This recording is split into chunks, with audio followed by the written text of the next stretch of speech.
La nuit tombe sur les routes sinueuses de la Normandie. Le brouillard rampe entre les arbres centenaires comme une créature vivante, avalant les lignes blanches du bitume.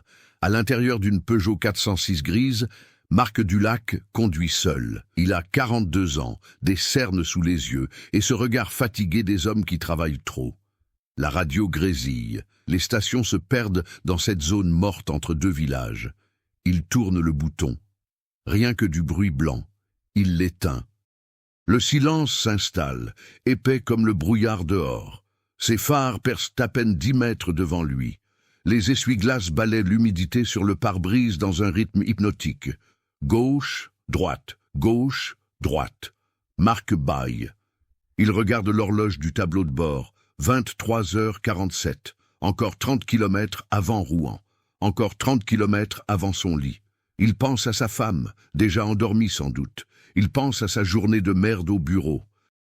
Il pense à tout, sauf à ce qui l'attend au prochain virage. C'est alors qu'il la voit, une silhouette blanche sur le bas-côté, immobile, comme une statue de cire abandonnée au bord de la route. Marc fronce les sourcils. Ses mains se crispent sur le volant. Dans cette brume épaisse, il distingue à peine les contours. Une femme jeune, vêtue d'une longue robe blanche qui semble flotter autour d'elle malgré l'absence de vent. Ses cheveux noirs tombent sur ses épaules comme des rideaux de deuil. Elle lève lentement la main, un geste mécanique, presque trop lent pour être naturel. Marc hésite. Tous les réflexes de sécurité lui hurlent de continuer. On ne s'arrête pas pour des inconnus la nuit. Surtout pas ici, dans ce trou perdu où même le GPS perd la connexion. Mais quelque chose dans cette image le retient. La vulnérabilité de cette femme seule.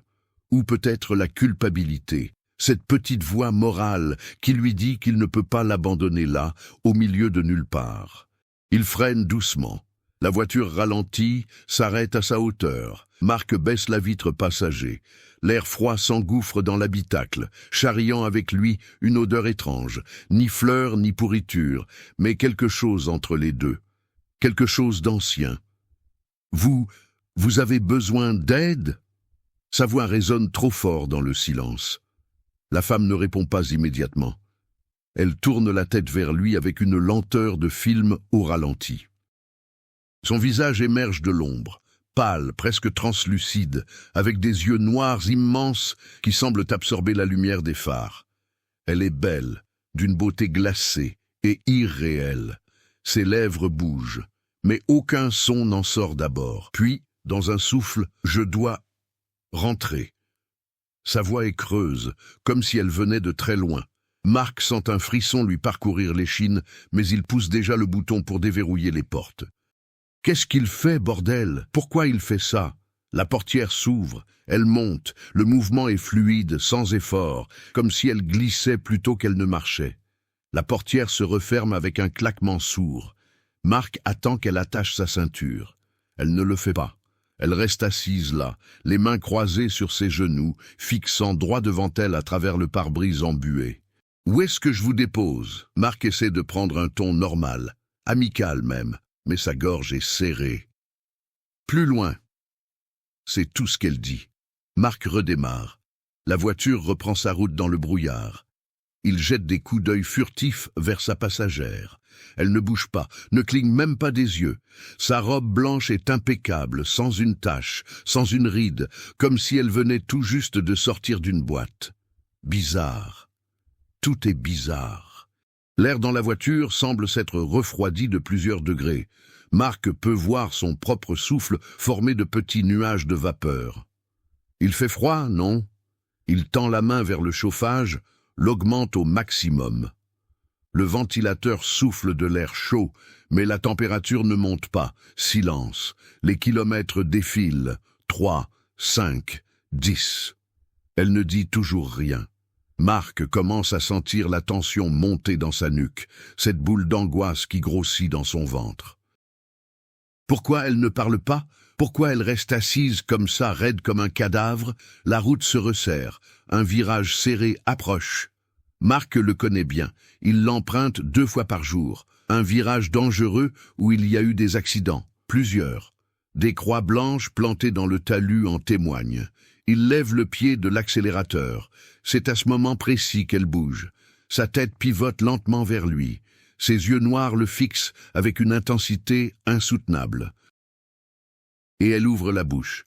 Attention au virage. Le murmure traverse l'habitacle comme une lame de glace. Marc sent son cœur exploser dans sa poitrine. Il tourne brutalement la tête vers elle, les yeux écarquillés. Elle a disparu. Le siège passager est vide. Aucune trace, aucune chaleur, rien. Juste cette odeur âcre et froide qui persiste. Marc hurle, perd le contrôle du volant. La voiture fait une embardée, les pneus crissent sur l'asphalte mouillé. Il freine de toutes ses forces. Le monde tourne autour de lui. Les arbres défilent en spirale. Le choc est imminent. Et puis, rien. La voiture s'arrête, à quelques centimètres du fossé, à quelques mètres de l'arbre qui aurait dû l'embrasser. Marc halète, les mains tremblantes sur le volant. Son cœur bat tellement fort qu'il a l'impression qu'il va sortir de sa poitrine. Il regarde autour de lui, paniqué. Elle n'est pas là. Elle n'a jamais été là, non. Si, il l'a vue. Il l'a entendue monter. Il a senti le froid. Il a entendu sa voix. Sur le siège passager, là où elle était assise, Marc remarque quelque chose, une marque, comme une empreinte de main, mais gelée, cristallisée dans le tissu. Il tend un doigt tremblant, la touche, glaciale, tellement glaciale que ça brûle. Marc sort de la voiture en titubant, se plie en deux et vomit sur le bas-côté. Ses jambes ne le portent plus. Il s'effondre à genoux, les mains dans la terre humide, essayant de comprendre ce qui vient de se passer. Essayant de se convaincre qu'il n'est pas devenu fou. Mais quand il relève la tête et regarde vers la route derrière lui, il la voit. Elle est là, debout au milieu de la chaussée, immobile. Elle le regarde, et lentement, très lentement, elle lève la main comme pour faire signe à une autre voiture qui approche au loin, ses phares perçant le brouillard. Marc veut crier, prévenir, mais aucun son ne sort de sa gorge. Le lendemain matin, Marc Dulac se réveille dans son lit, sans aucun souvenir d'être rentré chez lui. Sa femme Sandrine lui dit qu'il est arrivé vers 2 heures du matin, blanc comme un linge, marmonnant des choses incompréhensibles. Elle a cru qu'il était saoul, mais Marc ne boit jamais quand il conduit, jamais. Il descend dans la cuisine. Le café ne passe pas. Son corps refuse de se réchauffer malgré le radiateur à fond. Il attrape son téléphone, cherche frénétiquement sur Google. Femme blanche, route Normandie. Les résultats s'affichent, des dizaines, des centaines, des forums, des articles de presse locale, des témoignages vidéo. Tous racontent la même histoire, la même femme, la même robe blanche, le même avertissement, la dame blanche. Marc lit, fasciné et terrifié. Un témoignage de 2019. Un chauffeur de camion affirme l'avoir prise à bord entre Évreux et Rouen. Elle a disparu au moment où il allait percuter un sanglier. Il a évité l'accident de justesse. Un autre de 2015. Une jeune femme rentrant de soirée raconte qu'elle a vu l'autostoppeuse, mais n'a pas osé s'arrêter. 3 kilomètres plus loin, elle a percuté une voiture arrêtée sans feu. 4 morts. Les témoignages remontent jusqu'aux années 60. Toujours la même route, toujours la même femme, toujours le même virage. Marc sent sa raison vaciller. Il n'est pas fou. Il n'est pas le seul. Mais alors, qu'est-ce que c'était? Un fantôme? Vraiment? Il ne croit pas aux fantômes. Il n'y a jamais cru. Il est ingénieur, bon sang. Il travaille avec des chiffres, des calculs, du concret. Mais cette marque gelée sur le siège, ce froid, cette voix, il faut qu'il comprenne. Marc appelle le bureau, prétexte un malaise. Il prend sa voiture, pas question de retourner sur cette route, et se rend à la bibliothèque municipale de Rouen. Là, dans les archives poussiéreuses, il commence à chercher. Des heures passent, des coupures de journaux jaunis défilent entre ses mains. Accident de la route, disparition. Et puis, soudain, il tombe sur quelque chose. Un article de la Dépêche de Normandie, daté du 15 octobre 1964, jeune mariée retrouvée morte sur la RN 14, le conducteur en fuite. L'article raconte l'histoire de Marguerite Lavallée, 23 ans, retrouvée morte au bord de la route, vêtue de sa robe de mariée. Elle rentrait de son mariage. Son mari ivre conduisait. Il a perdu le contrôle dans un virage. La voiture s'est retournée, lui s'en est sorti. Elle, non. Mais ce qui glace le sang de Marc, c'est la fin de l'article. Selon les témoins, la mariée aurait tenté de prévenir son époux du danger, criant « Attention au virage !» quelques secondes avant l'impact. Son corps a été retrouvé à 50 mètres de l'épave, la nuque brisée. Le mari, Pierre Lavallée, demeure introuvable. Marc relève la tête, les mains tremblantes. C'est elle. Ça ne peut être qu'elle. Marguerite Lavallée, la mariée morte, condamnée à hanter cette route, à rejouer éternellement sa dernière nuit, essayant de sauver les autres du destin qu'elle n'a pas pu éviter. Mais pourquoi maintenant? Pourquoi lui? Il continue de fouiller. D'autres articles mentionnent des apparitions dès les années 70. Des automobilistes affirmant avoir vu une femme en blanc. Des accidents évités de justesse. Des témoignages classés comme hallucination, ivresse, fatigue. Personne n'a jamais pris ça au sérieux, sauf ceux qui l'ont vu. Marc découvre aussi quelque chose de troublant. Tous les témoins ont un point commun. Ils conduisaient seuls, la nuit, et tous, sans exception, avaient récemment vécu une perte, un deuil, une rupture, un abandon. Comme si elles choisissaient les âmes brisées, les âmes qui comprennent la solitude. Marc pense à son père, mort 3 mois plus tôt. Il n'en a parlé à personne, même pas à Sandrine. Il a gardé tout ça enfoui, cette douleur qu'il refuse d'affronter. Est-ce pour ça qu'elle l'a choisi? Marc ne peut plus s'arrêter. L'obsession le ronge. Il passe ses nuits sur les forums, dans les archives, à contacter d'autres témoins. Certains acceptent de lui parler. D'autres refusent catégoriquement, comme si prononcer son nom pouvait la faire revenir. Il rencontre Jean-Claude Moreau, un retraité de 68 ans qu'il a vu en 1987. Il se donne rendez-vous dans un café à Évreux. Le vieil homme a les mains tremblantes quand il raconte son histoire. Elle est montée dans ma camionnette. J'étais jeune, tu vois. Je rentrais d'un chantier. Il était tard. Elle a dit qu'elle allait à Rouen. Elle ne parlait presque pas. Juste, elle était là. Et puis au virage de la Croix-Blanche, elle a dit « Attention !» et elle a disparu. Piou, comme ça. J'ai cru devenir fou. J'ai arrêté de conduire pendant 2 ans après ça. Jean-Claude allume une cigarette d'une main tremblante. Mais tu sais ce qui est le plus étrange. 3 jours après, j'ai appris que ma mère était morte. Crise cardiaque. Comme si elle était venue me prévenir. Pas du virage, de la mort. Marc frissonne. D'autres témoins racontent des choses similaires. La Dame Blanche n'est pas qu'une autostoppeuse fantôme. Elle est un présage, un message, une frontière entre ce monde et l'autre.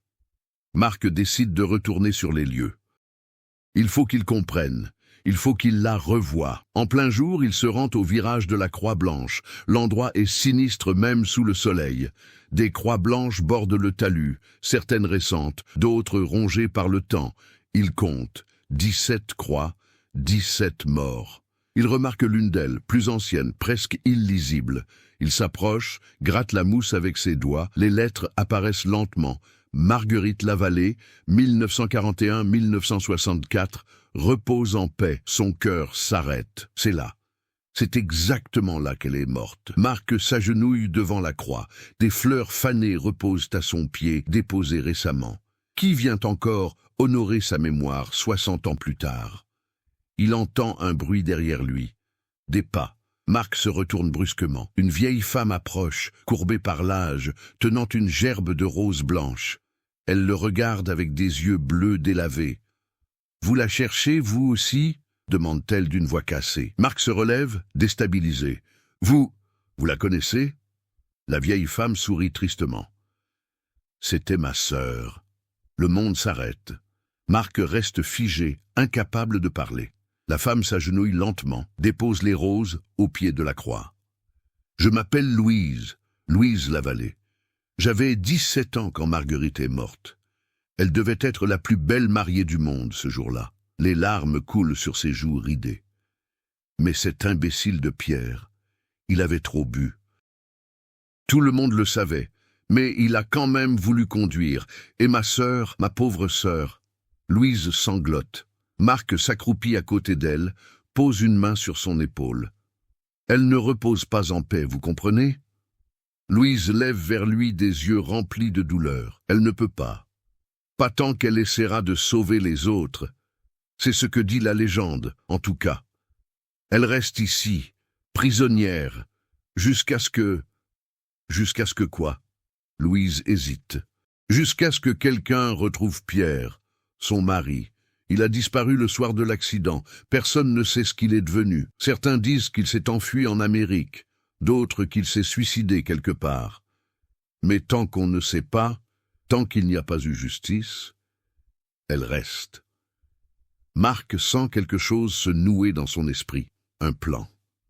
Une obsession nouvelle. Si Marguerite est coincée ici à cause d'une injustice, alors peut-être qu'en trouvant la vérité, en trouvant Pierre Lavallée, il pourrait la libérer, et se libérer lui-même de cette terreur qui le hante. « Je vais le retrouver », dit-il sans réfléchir. Louise le regarde surprise, puis lentement elle hoche la tête. « Vous êtes comme les autres, alors, ceux qu'elle choisit. » Elle fouille dans son sac, en sort une vieille photo en noir et blanc. Tenez, c'est lui, Pierre Lavallée. Que Dieu vous garde. Marc prend la photo. Un homme jeune, sourire arrogant, cheveux gominés, il a l'air d'un salaud. Marc fourre la photo dans sa poche et remercie Louise. En rentrant chez lui, il ne peut s'empêcher de penser « et si c'était vrai ?» Et si les fantômes existaient vraiment, non pas comme des légendes, mais comme des âmes emprisonnées par des injustices, des douleurs non résolues. Il passe les jours suivants plongé dans une enquête digne d'un détective. Il contacte les mairies, les services d'état civil, les archives départementales. Il épluche les registres des années 60, cherche toute trace de Pierre Lavallée après octobre 1964. Rien. L'homme s'est volatilisé, mais Marc est têtu. Il élargit ses recherches. Il découvre que Pierre avait un frère, Jacques, qui vivait à Caen. Une piste. Il se rend sur place, trouve une adresse. La maison est délabrée, mais habitée. Une femme d'une 50aine d'années lui ouvre. « Jacques Lavallée, il est mort il y a 10 ans, pourquoi? Je cherche son frère, Pierre. » La femme se crispe. « Pierre. On ne prononce pas ce nom ici, s'il vous plaît, c'est important. » Après de longues minutes d'hésitation, la femme finit par céder. « Mon père, Jacques, il m'a raconté une fois. Pierre s'est caché après l'accident. Il avait trop peur d'aller en prison. Jacques l'a aidé. Pendant des années, Pierre a vécu sous une fausse identité. Il s'était installé en Bretagne, à Quimper. Il travaillait comme mécanicien, mais quoi? Il est mort en 1989. Cancer. Marc sent le sol se dérober sous ses pieds. Mort. Pierre Lavallée est mort depuis 36 ans. Alors pourquoi Marguerite apparaît-elle encore? Où est-il enterré? Cimetière de Quimper, sous le nom de Paul Durand. Marc note tout. Il doit y aller. Il doit voir. 2 jours plus tard, Marc roule vers Quimper, 5 heures de route. 5 heures à ressasser tout ce qu'il a appris. Si Pierre est mort, pourquoi Marguerite continue-t-elle de hanter cette route? Qu'est-ce qui la retient? Il arrive au cimetière en fin d'après-midi. Les pierres tombales s'alignent en rang silencieux. Marc cherche pendant 1 heure avant de trouver la tombe. Paul Durand, 1940-1989. Une tombe sobre, sans fleurs, sans inscription affectueuse. Juste un nom de mensonge gravé dans la pierre. Marc s'agenouille, pose sa main sur la pierre froide. « Pierre Lavallée, » murmure-t-il, « je sais qui tu es. » Le vent se lève. Les arbres du cimetière bruissent comme s'ils chuchotaient des secrets. Marc sent la température chuter brusquement. Son souffle forme de petits nuages de vapeur. Quelque chose approche. Il se retourne lentement. Elle est là. Marguerite, la dame blanche, debout à quelques mètres, vêtue de sa robe de mariée immaculée, ses cheveux noirs ondulant dans un vent qui n'existe pas. Ses yeux noirs le fixent avec une intensité insoutenable. Marc devrait avoir peur. Il devrait courir, mais il ne peut pas bouger. Il est paralysé, fasciné, hypnotisé par cette apparition d'outre-tombe. Elle parle. Sa voix résonne non pas dans l'air, mais directement dans son esprit. « Tu es venu. » Je voulais comprendre. Tu as trouvé sa tombe.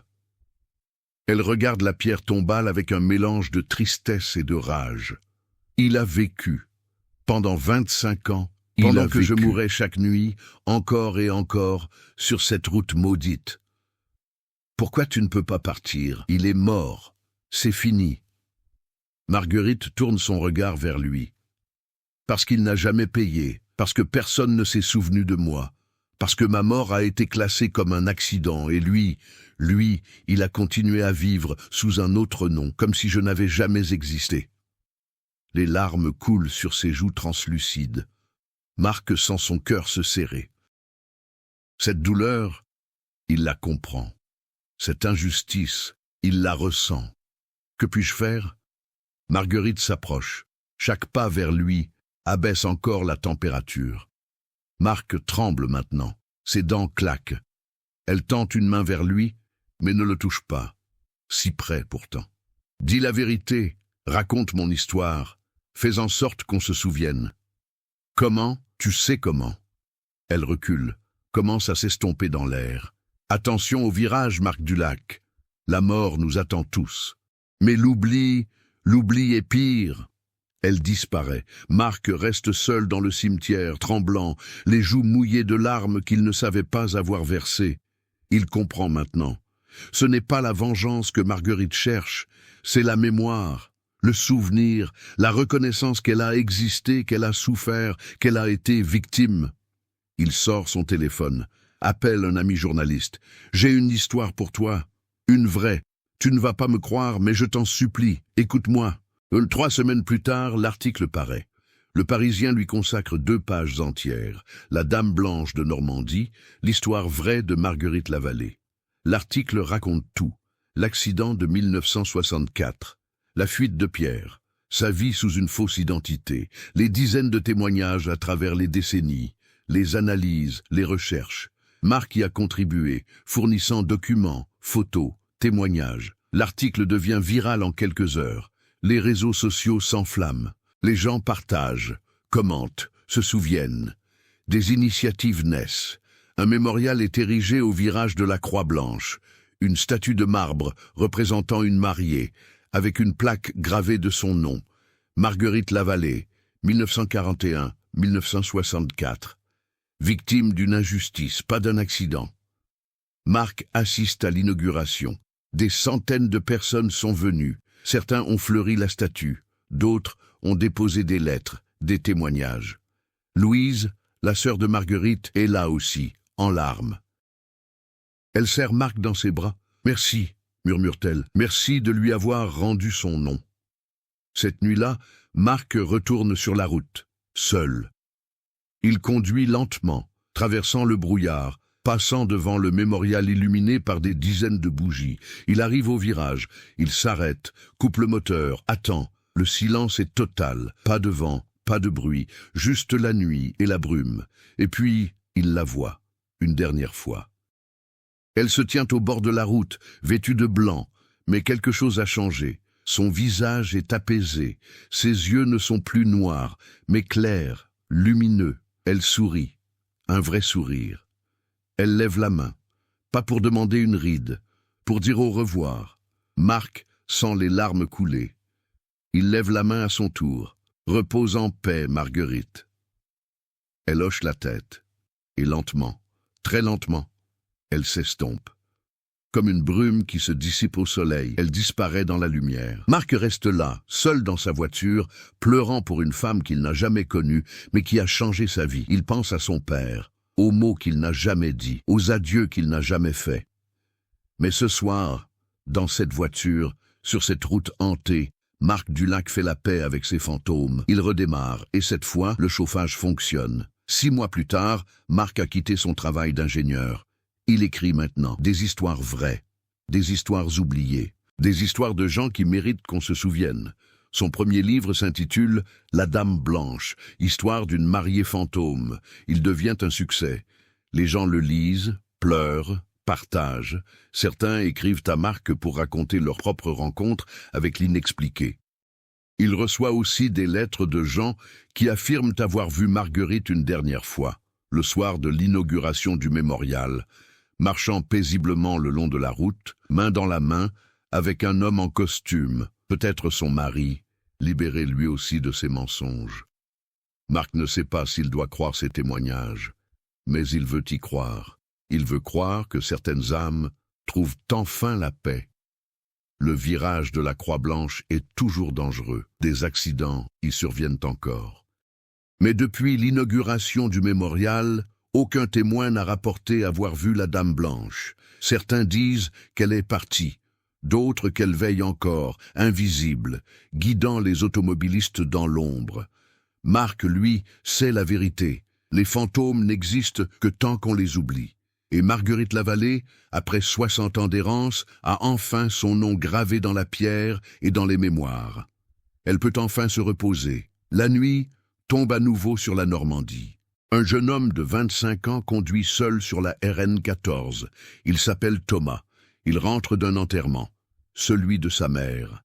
Son visage est défait par le chagrin, ses yeux rougis par les larmes. Il roule dans le brouillard, perdu dans ses pensées, quand soudain il la voit. Une femme sur le bas-côté, vêtue de blanc. Thomas freine, le cœur battant. Il a entendu l'histoire. Tout le monde en Normandie connaît maintenant l'histoire de la Dame Blanche. Mais elle est partie, non. Le mémorial a été inauguré. Elle a trouvé la paix. Alors pourquoi est-elle là? Thomas hésite. Ses mains tremblent sur le volant.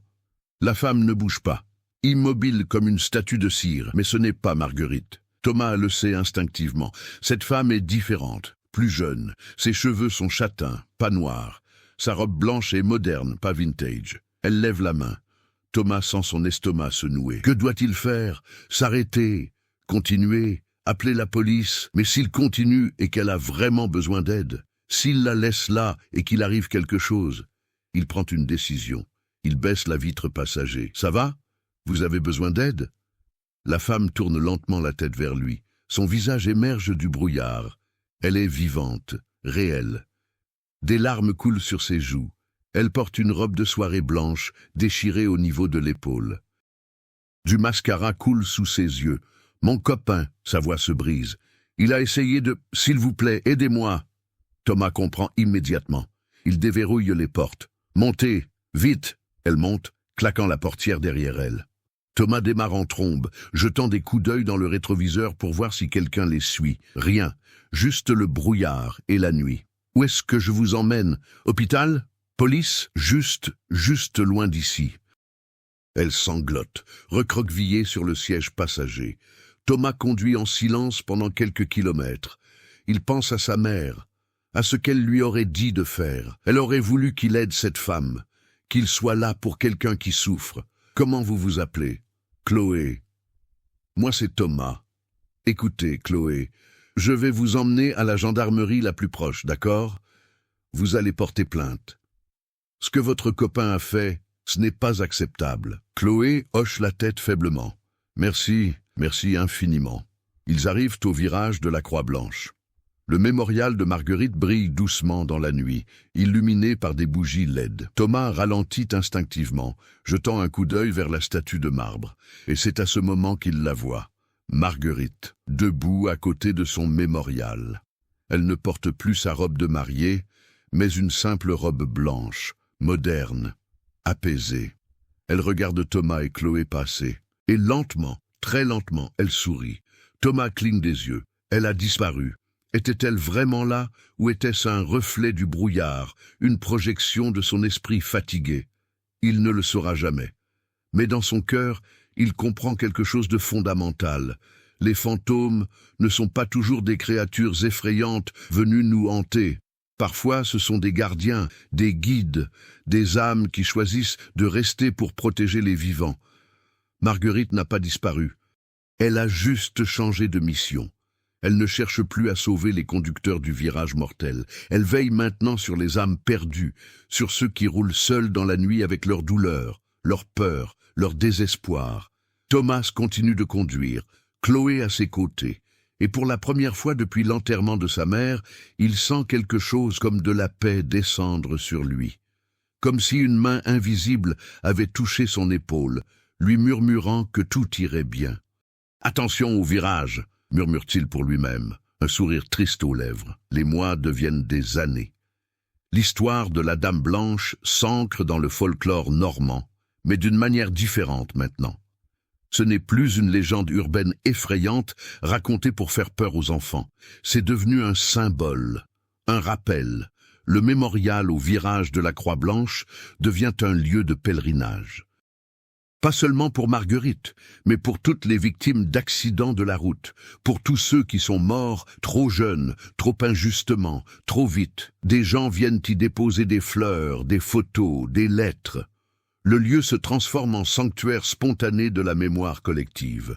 Marc Dulac y retourne souvent, pas pour chercher Marguerite, il sait qu'elle est en paix maintenant, mais pour écrire. Assis sur un banc face au mémorial, il rédige ses nouveaux livres.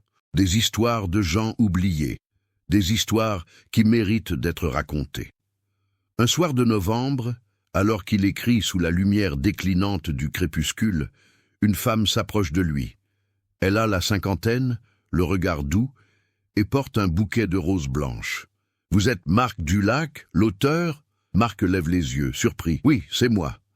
Je voulais vous remercier. » Elle s'assoit à côté de lui sans demander la permission, les yeux fixés sur le mémorial. « Mon fils, il est mort ici, il y a 8 ans. Accident de voiture. Il avait 22 ans. » Marc sent sa gorge se serrer. « Je suis désolé. Pendant longtemps, j'ai cru qu'on l'oublierait, qu'il ne serait qu'une statistique parmi d'autres.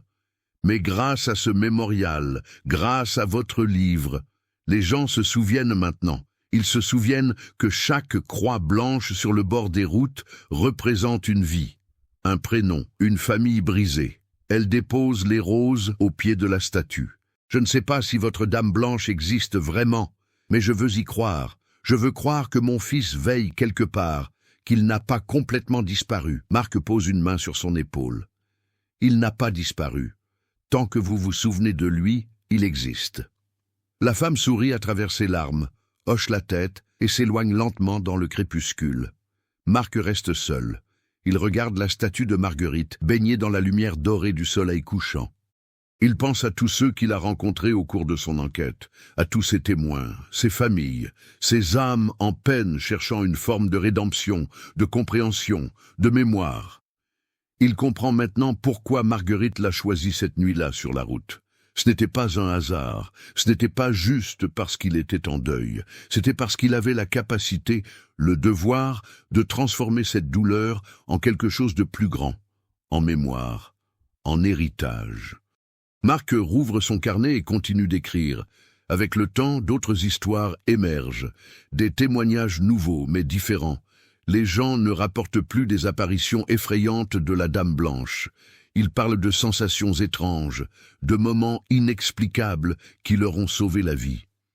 Un camionneur raconte qu'il s'est soudainement réveillé d'un coup de fatigue au volant juste avant un virage dangereux, comme si quelqu'un l'avait secoué. Une jeune femme jure qu'elle a entendu une voix lui dire « Ralentis » quelques secondes avant qu'un cerf ne traverse la route. Un père de famille affirme que son volant a tourné tout seul, évitant de justesse un poids lourd en travers de la chaussée.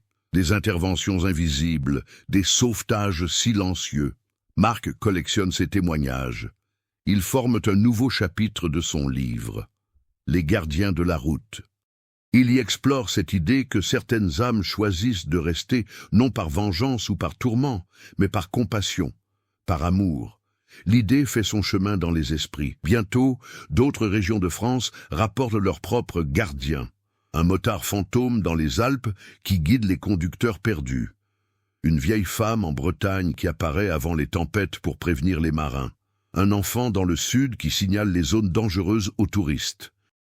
La France redécouvre ses fantômes, mais pas comme des menaces, comme des protecteurs. Marc reçoit des lettres du monde entier, du Japon, où les Yurei protègent les routes de montagne, du Mexique, où la Llorona veille sur les enfants perdus, d'Écosse, où les dames grises hantent les châteaux non par malveillance, mais par devoir. Il comprend alors quelque chose de fondamental. Les fantômes sont des histoires, et les histoires ne meurent jamais tant qu'on continue de les raconter. 10 ans après sa première rencontre avec Marguerite, Marc Dulac retourne une dernière fois au virage de la Croix-Blanche. Il a maintenant 52 ans. Ses cheveux grisonnent, ses mains tremblent légèrement. Les premiers signes d'une maladie qui, il le sait, finira par l'emporter. Il n'a pas peur. Il a appris à vivre avec la mort, à l'accepter comme une part inévitable de l'existence. Il s'assoit sur le banc face au mémorial. La nuit tombe. Le brouillard rampe à nouveau entre les arbres, comme 10 ans plus tôt. Tout est pareil, et tout a changé. Marc ferme les yeux, respire profondément. Il sent la fraîcheur de l'air, l'humidité sur sa peau, le silence paisible de la campagne normande. « Merci », murmure-t-il, « merci de m'avoir montré. » Le vent se lève doucement. Marc rouvre les yeux. Elle est là. Marguerite. Debout devant lui, vêtue de sa robe de mariée immaculée, mais son visage rayonne de lumière. Elle n'a plus l'air d'un fantôme, elle ressemble à un ange. « Tu as bien fait, dit-elle, et sa voix est chaleureuse, vivante. Tu as raconté mon histoire, tu as donné une voix à ceux qui n'en avaient plus. » Marc sourit, les larmes aux yeux. « Je n'ai fait que ce que tu m'as demandé. » Non, Marguerite s'approche, et cette fois, Marc ne sent pas le froid. Il sent une chaleur douce, apaisante. Tu as fait bien plus. Tu as transformé la douleur en espoir, la peur en mémoire, la mort en héritage. Elle tend la main vers lui. Marc hésite un instant, puis la prend. Sa main est chaude, réelle. « Je suis fatigué, avoue-t-il doucement. Je crois que mon voyage touche à sa fin. Tous les voyages se terminent un jour. » Marguerite presse sa main. Mais les histoires continuent, elles se transmettent, évoluent, vivent à travers ceux qui les racontent. Tu as créé quelque chose d'éternel, Marc. Et toi, tu es en paix maintenant? Marguerite sourit. Un sourire lumineux, enfin libéré de 60 ans de douleur. Oui, grâce à toi, grâce à tous ceux qui se souviennent, je peux enfin partir. Où vas-tu? Là où vont toutes les histoires achevées. Elle lâche sa main, recule lentement, mais je reviendrai parfois pour veiller, pour guider, parce que c'est ce que font les gardiens. Marc hoche la tête, incapable de parler tant l'émotion le submerge. Marguerite commence à s'estomper, se fondant dans la lumière dorée du crépuscule. Au revoir, Marc Dulac, et merci. Au revoir, Marguerite Lavallée, repose en paix, elle disparaît. Marc reste assis là, seul sur le banc, pleurant doucement. Mais ce ne sont pas des larmes de tristesse, ce sont des larmes de gratitude, de compréhension, de paix.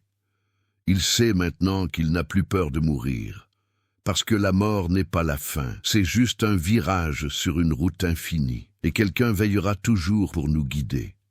20 ans après la première apparition de la Dame Blanche à Marc Dulac, le virage de la Croix-Blanche est devenu un lieu emblématique. Des panneaux routiers officiels indiquent le mémorial. Des touristes s'y arrêtent. Des étudiants en folklore viennent y étudier la légende. Marc Dulac est décédé en 2032, paisiblement, dans son sommeil. Son dernier livre, Les gardiens de la route, est devenu un best-seller posthume, traduit en 28 langues. Il y raconte toutes les histoires qu'il a collectées au fil des années. Des histoires de fantômes bienveillants, d'âmes protectrices, de mémoires vivantes. Le jour de son enterrement, quelque chose d'étrange se produit au virage de la Croix-Blanche. Des dizaines de personnes rapportent avoir vu 2 silhouettes lumineuses près du mémorial.